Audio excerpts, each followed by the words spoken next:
Hello friends, তোমাদের সকলকে দাদা চ্যানেলে স্বাগত। আজকে ক্লাস 12 থার্ড সেমিস্টার পলিটিক্যাল সায়েন্সের একটি গুরুত্বপূর্ণ টপিক নিয়ে আলোচনা করব। সেটা হচ্ছে দ্বিমেরুতা ও দ্বিমেরুতার অবসান।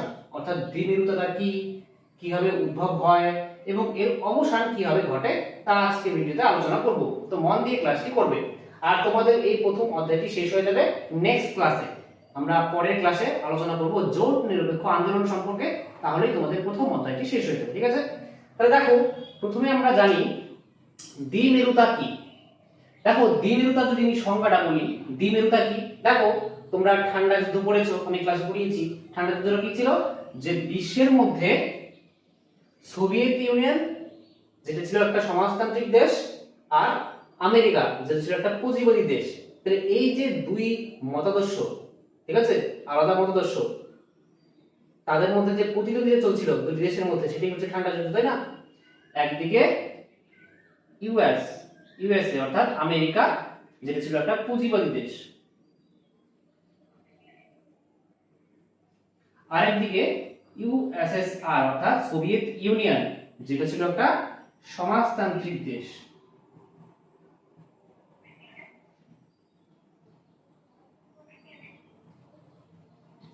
তাহলে দুটি মতাদর্শ আলাদা দুটি দেশের।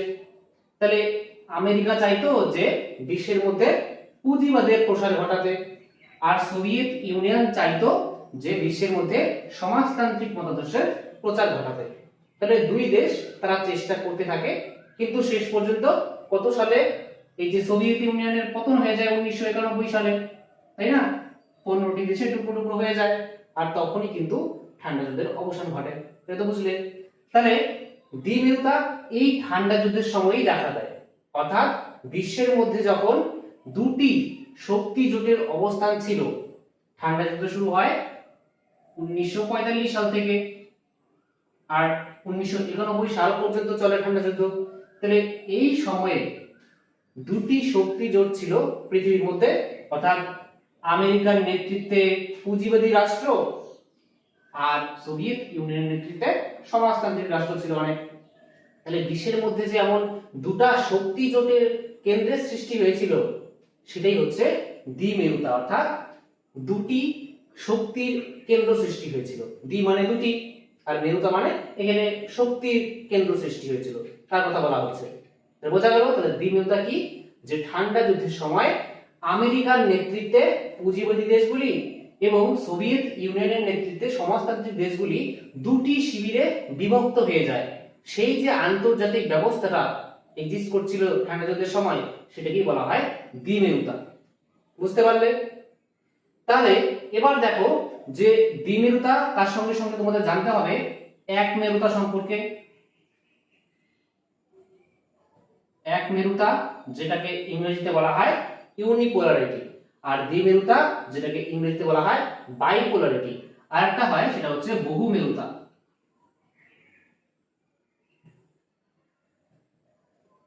বহুমেরুতাটাকে ইংরেজিতে বলা হয় মাল্টিপোলারিটি।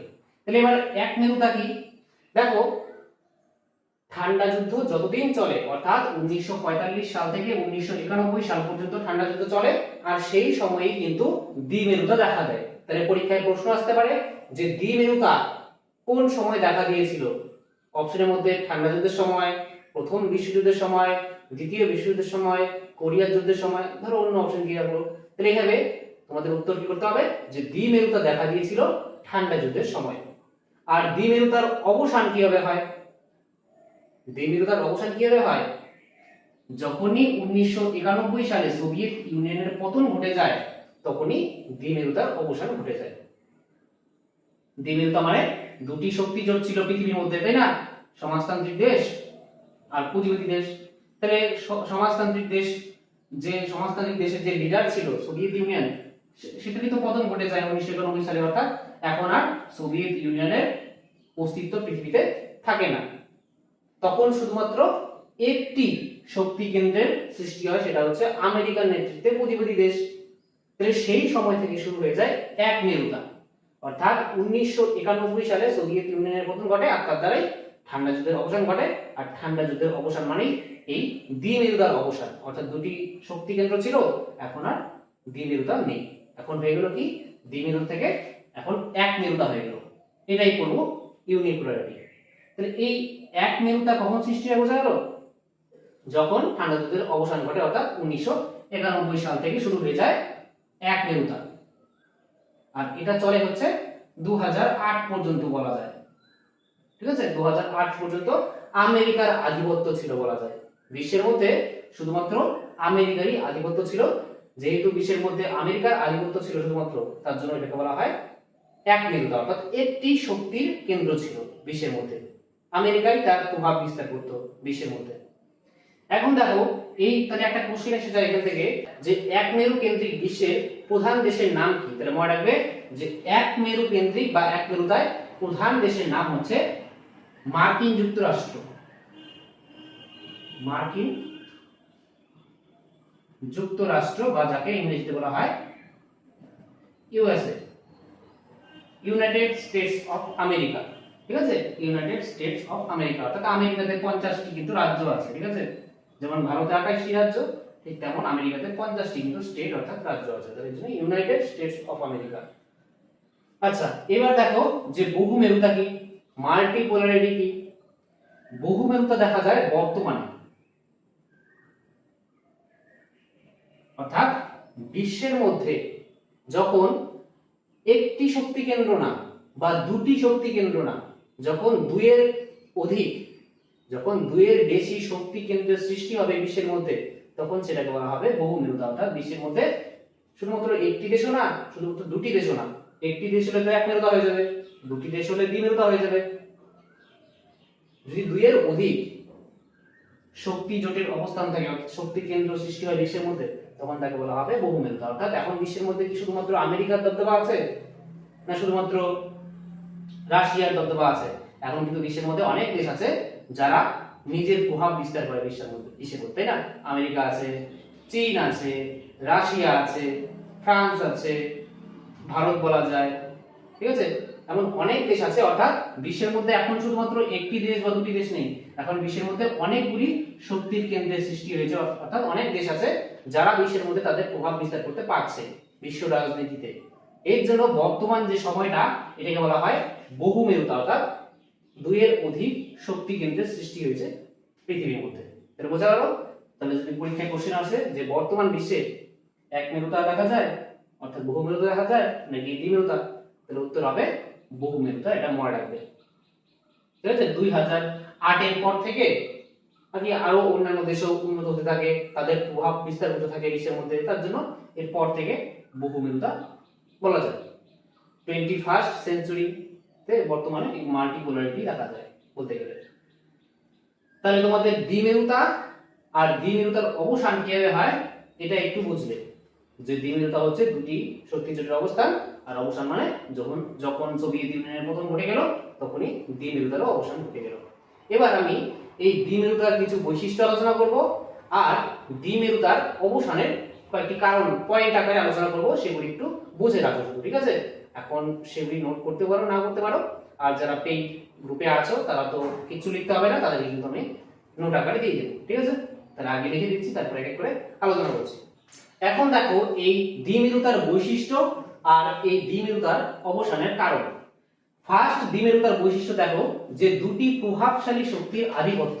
দ্বিমেরুতা কি বলেছিলাম যে বিশ্বের মধ্যে পুঁজিবাদী রাষ্ট্র যে আছে আর সমাজতান্ত্রিক রাষ্ট্র যে আছে, অর্থাৎ আমেরিকার নেতৃত্বে পুঁজিবাদী রাষ্ট্রগুলি আর সমাজতান্ত্রিক সোভিয়েত ইউনিয়নের নেতৃত্বে সমাজতান্ত্রিক রাষ্ট্রগুলি, এই যে দুটি শক্তি জোটের সৃষ্টি হয়েছিল, এটাই বলা হয়েছে যে দুটি প্রভাবশালী শক্তির আধিপত্য দেখা দিয়েছিল বিশ্বের মধ্যে। তাহলে এটা একটা বৈশিষ্ট্য। নেক্সট বৈশিষ্ট্য হচ্ছে বিশ্ব শক্তির সুস্পষ্ট বিভাজন, অর্থাৎ দ্বিমেরুতার সময় বিশ্বের যে বিশ্ব শক্তি তার সুস্পষ্ট বিভাজন দেখা দিয়েছিল, অর্থাৎ বোঝা যাচ্ছিল যে হ্যাঁ বিশ্বের মধ্যে দুটি শক্তির কেন্দ্র আছে, সুস্পষ্ট বিভাজন দেখা যাচ্ছিল যে হ্যাঁ আমেরিকার নেতৃত্বে পুঁজিবাদী রাষ্ট্রগুলি একটা শক্তি জোট, আর এদিকে সোভিয়েত ইউনিয়নের নেতৃত্বে সমাজতান্ত্রিক রাষ্ট্রের একটা জোট। তাহলে সেটি একটা বৈশিষ্ট্য, বিশ্বের মধ্যে দুটি শক্তি আর কি বোঝা যাচ্ছিল, দেখুন সুস্পষ্ট বিভাজন দেখা দিয়েছিল। নেক্সট হচ্ছে সামরিক জোট গঠন। তাহলে ঠান্ডা যুদ্ধের সময় অর্থাৎ দ্বিমেরুতা যখন দেখা দিয়েছিল তখন সামরিক জোট গঠন করা হচ্ছিল, যেমন আমেরিকা আমেরিকা সোভিয়েত ইউনিয়নের যে মতাদর্শ, সমাজতান্ত্রিক মতাদর্শ, সেটাকে প্রতিহত করার জন্য, প্রতিরোধ করার জন্য অনেক সামরিক জোট গঠন করে। যেমন বলতে পারো ন্যাটো, ন্যাটো জোটটা গঠিত হয়েছিল, যেটা বর্তমানেও কিন্তু আছে। আর এখন বলতো যে ন্যাটো জোটটি কত সালে গঠন করা হয়েছিল? পারবে? আমি আবার বলে দিচ্ছি যাতে তোমাদের একবার রিভিশন হয়ে যায়। এটা 1949 সালে গঠিত হয়েছিল 4 এপ্রিল। ঠিক আছে, তাই তো? ন্যাটো জোট গঠিত হয়েছিল 1949 4 এপ্রিল। তাহলে এটা একটা সামরিক জোট। তারপরে পুঁজিবাদী জোটগুলির দ্বারা অর্থাৎ আমেরিকার দ্বারা সিয়াটো গঠন করা হয়েছিল, সিয়াটো। তারপরে সেন্টো, তাই তো? এগুলি পুঁজিবাদী দেশগুলির দ্বারা গঠন করা হয়েছিল অর্থাৎ আমেরিকা। আর তার বিপক্ষে সোভিয়েত ইউনিয়ন গঠন করে কি? সোভিয়েত ইউনিয়ন গঠন করে ওয়ার্স প্যাক্ট, ওয়ার্স প্যাক্ট বা ওয়ার্স চুক্তি। Very very important. এদিক থেকে এই ন্যাটো আর এদিকে ওয়ার্স চুক্তি, তাই না? ন্যাটোর বিপরীত অর্থাৎ ন্যাটোর পাল্টা জোট হিসেবে সোভিয়েত ইউনিয়ন এই ওয়ার্স চুক্তি গঠন করে। আর সবগুলি সম্পর্কে আবার একটু বলে দিচ্ছি। এবার সোভিয়েত ইউনিয়ন যে ওয়ার্স চুক্তি গঠন করে কত সালে গঠন করে? 1955 সালে 14 মে, তাই তো? তাহলে এই ডেটগুলি কিন্তু সালগুলি মনে রাখবে, ঠিক আছে? সাল আর ডেটটা দুটাই ইম্পর্টেন্ট। ন্যাটো 1949 4 এপ্রিল আর ওয়ার্স চুক্তি 1955 14 মে। ন্যাটোর ফুল ফর্ম কি? নর্থ আটলান্টিক ট্রিটি অর্গানাইজেশন, যার মধ্যে বর্তমানে 32টি দেশ আছে আর নবীনতম সদস্য দেশ হচ্ছে Sweden. সিয়াটো, south east Asia treaty organization. CENTO, central treaty organization. ঠিক আছে? আর ওয়ার্স চুক্তি। তাহলে কে কোনটা গঠন করে একটু মনে রাখবে। ওয়ার্স চুক্তি সোভিয়েত ইউনিয়ন গঠন করে আর এই সবগুলি আমেরিকা বা পশ্চিমী দেশের দ্বারা গঠন করা হয়। তাহলে সামরিক জোট গঠনের প্রবণতা দেখা দিয়েছিল এই দ্বিমেরুতায়, এটা একটা বৈশিষ্ট্য। নেক্সট হচ্ছে প্রক্সি যুদ্ধের প্রবণতা। তাহলে দ্বিমেরুতায় প্রক্সি যুদ্ধের প্রবণতা দেখা দিয়েছিল দ্বিমেরুতায় বা ঠান্ডা যুদ্ধের সময়। ঠান্ডা যুদ্ধের সময়ই তো দ্বিমেরুতা দেখা দেয়, তাই না? তাহলে এই প্রক্সি যুদ্ধ কি বলেছিলাম? যে দুটি দেশ সরাসরি যুদ্ধ না করে তারা দূরে থেকেই যুদ্ধের প্রস্তুতি নিতে থাকে বা একটা তৃতীয় দেশের মধ্যে তারা সামরিক দিক থেকে আর্থিক দিক থেকে সাহায্য করে আর সেখানে তারা যুদ্ধ লড়তে থাকে। যেমন এটা একটা দেশ, এখানের মধ্যে অনেক গোষ্ঠী মানুষজনেরা আছে। তাহলে এখানে যেই জাতি গোষ্ঠীরা পুঁজিবাদী মতাদর্শে বিশ্বাসী, যে চায় যেই জাতি গোষ্ঠীটা এখানে পুঁজিবাদী সরকার স্থাপন করবে, সেখানে ইউএসএ সাহায্য করে সামরিক দিক থেকে আর্থিক দিক থেকে।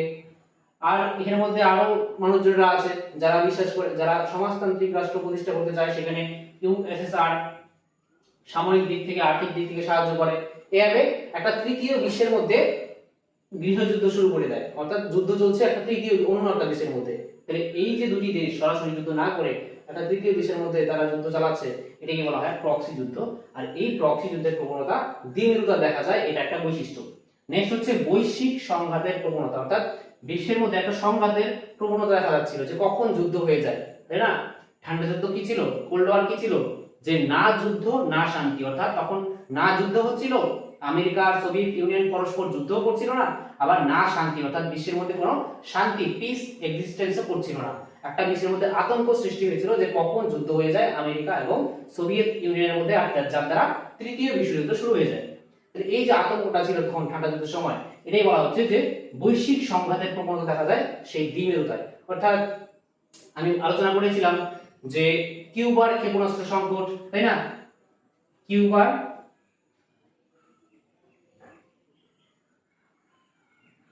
ক্ষেপণাস্ত্র সংকট,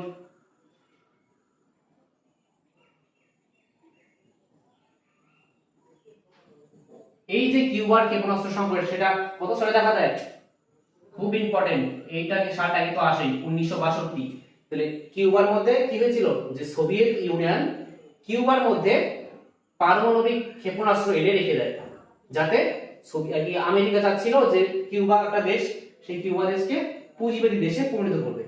কিন্তু আগে থেকে কিউবা একটা সমাজতান্ত্রিক দেশ হয়েছিল, তাহলে আমেরিকা যেহেতু কিউবাকে পুঁজিবাদী দেশে রূপান্তরিত করতে চাচ্ছিল, তার জন্য সোভিয়েত ইউনিয়ন এখানের মধ্যে পারমাণবিক ক্ষেপণাস্ত্র এনে রেখে দেয়। যদি আমেরিকা এখানে সরকার পরিবর্তন করতে আসে, তাহলে কিউবা থেকে পারমাণবিক অস্ত্র ক্ষেপণাস্ত্র আমেরিকাতে ফেলা হবে, আর আমেরিকার চিহ্ন মিটে যাবে ওয়ার্ল্ড মানচিত্র থেকে। তো এই যে একদম বৈশ্বিক সংঘাতের প্রবণতা সৃষ্টি হয়েছিল, যুদ্ধ হবে হবে ভাব, এটা কিন্তু দেখা দিয়েছিল দ্বিমেরুতায়। বুঝা গেল? আমরা সেই সময় ছিলাম না, আতঙ্কে ছিলাম না, আমাদের ভাগ্য ভালো।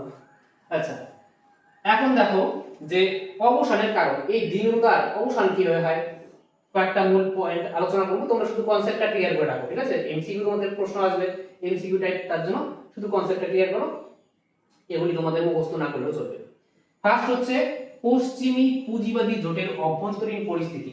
পশ্চিমী পুঁজিবাদী জোটে আমেরিকার নেতৃত্বে যে পুঁজিবাদী দেশগুলি ছিল তার কথা বলা হচ্ছে, সেই অভ্যন্তরীণ পরিস্থিতি, অর্থাৎ সেই যে পুঁজিবাদী দেশগুলি ছিল আমেরিকার নেতৃত্বে, সেই দেশগুলির মধ্যেই অভ্যন্তরীণ আর কি বলতে পারো যে সমন্বয়, জোটের যে সমন্বয় সেটা শিথিল হয়ে যাচ্ছিল। অর্থাৎ সেখানের মধ্যে ফ্রান্স ছিল, ব্রিটেন ছিল, আমেরিকা ছিল, তাহলে তারা কিন্তু পরমাণু ক্ষমতা সম্পন্ন দেশ, তাহলে তারাও কিন্তু চাচ্ছিল যে নিজের যে বলতে পারো যে ইন্টারেস্ট, ন্যাশনাল ইন্টারেস্ট, তা বজায় রেখে তারা বিশ্বের মধ্যে চলতে।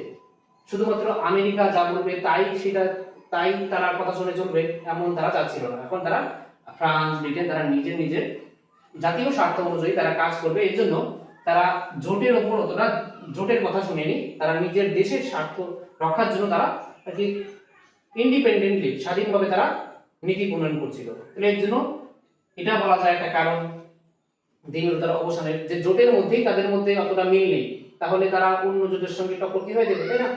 নেক্সট হচ্ছে জোটভুক্ত দেশসমূহের প্রাধান্য প্রতিষ্ঠার চেষ্টা। জোটভুক্ত যে দেশগুলি ছিল, অর্থাৎ সমাজতান্ত্রিক যে দেশগুলি ছিল সোভিয়েত ইউনিয়নের নেতৃত্বে, আর পুঁজিবাদী যে জোটটা ছিল আমেরিকার নেতৃত্বে, সেই জোটের মধ্যেই বিভিন্ন দেশের মধ্যে আর কি প্রাধান্য প্রতিষ্ঠার চেষ্টা করা হয়। অর্থাৎ এখানে পুঁজিবাদী দেশ আছে অনেকগুলি, আর এটা সমাজতান্ত্রিক জোট, এর মধ্যে অনেক সমাজতান্ত্রিক দেশ আছে। তাহলে সেই জোটের মধ্যেই বিভিন্ন দেশ চাচ্ছে যে না, আমরাও এখন প্রাধান্য বিস্তার করব বিশ্বের মধ্যে, শুধুমাত্র আমরা আমেরিকার নেতৃত্বে চলবো, আমেরিকা যা বলবে তাই শুনবো, আর এদিকে সোভিয়েত ইউনিয়ন যা বলবে তাই চলবে, অন্য দেশেরা তাদের কথা শুনেই চলবে, এমন আর মানছে না। তারা নিজেরা ফ্রিলি তারা নিজের প্রাধান্য প্রতিষ্ঠায় চেষ্টা করছিল। তাহলে এটা একটা কারণ। নেক্সট হচ্ছে ইউএসএ আর ইউএসএসআর এর মনোভাবের পরিবর্তন, অর্থাৎ বিশ্বের মধ্যে কিউবার সংকটে কি দেখা দিয়েছিল, অর্থাৎ কিউবার ক্ষেপণাস্ত্র সংকটে কি দেখা দিয়েছিল, যে 1962 সালে যে পারমাণবিক বোমা পর্যন্ত ক্ষেপণাস্ত্র এনে রেখে দেওয়া হয়েছিল। তাহলে পরমাণু যুদ্ধ হয়ে যাবে এমন একটা অবস্থা। তাহলে এখন দুটি দেশ চাচ্ছিল না, আমেরিকাও চাচ্ছিল না, আর সোভিয়েত ইউনিয়নও চাচ্ছিল না যে এখন আর কোনো তৃতীয় বিশ্বযুদ্ধ হয়ে যায়। কারণ দ্বিতীয় বিশ্বযুদ্ধে এতটা ক্ষয়ক্ষতি হয়, তার দ্বারা সবাই জানে যে যুদ্ধ হলে কোনো কারো লাভ হয় না, তার জন্য তারা চায়নি যে এখন আর যুদ্ধ হোক। তার জন্য দুটি দেশই তাদের মনোভাবের পরিবর্তন হয়, এটাও একটা কারণ যে এখন দ্বিমেরুতার অবসান ঘটতে থাকে আস্তে আস্তে। তারপরে ইউএসএসআর এর পতন, সব থেকে মেইন কারণ, মূল কারণ যেটা বলা যায় যে দ্বিমেরুতা অবসানে, সেটা হচ্ছে সোভিয়েত ইউনিয়ন অর্থাৎ ইউএসএসআর এর পতন, যেটা ঘটে 1991 সালে, তাই না? তাহলে বলা যদি কোশ্চেন আসে যে সোভিয়েত কি দ্বিমেরুতার অবসানের প্রধান কারণ বা ঠান্ডা যুদ্ধের অবসানের প্রধান কারণ, অপশনে যাই থাকুক সোভিয়েত ইউনিয়নের পতন যদি লেখা থাকে বা ইউএসএসআর এর পতন, এটাই মূল কারণ, এটাই কিন্তু তোমরা অপশনে টিক করবে, অর্থাৎ ঠিক না ওয়েমারে ফিল করবে। বোঝা গেল? এই ছিল আজকের আলোচনা, দ্বিমেরুতা, বাইপোলারিটি আর দ্বিমেরুতার অবসান, এন্ড অফ বাইপোলারিটি। তাহলে এর পরের ক্লাসে আমরা আলোচনা করব জোট নিরপেক্ষ আন্দোলন অর্থাৎ নন অ্যালাইন্ড মুভমেন্ট সম্পর্কে, আর তার দ্বারা তোমাদের প্রথম অধ্যায় শেষ হয়ে যাবে। তারপরে আমরা দ্বিতীয় অধ্যায়ের ক্লাস কিন্তু শুরু করে দেবো, ঠিক আছে? আর যারা এখন আমার পেইড ব্যাচে যুক্ত হওনি, তোমরা কিন্তু স্ক্রিনে দেওয়া নম্বরে আমাকে মেসেজ করতে পারো, ঠিক আছে? কিভাবে যুক্ত হবে বাকি ডিটেইলস আমি সেখানেই বলে দেবো। তাহলে দেখা হচ্ছে নেক্সট ক্লাসে, ততক্ষণের জন্য বাই।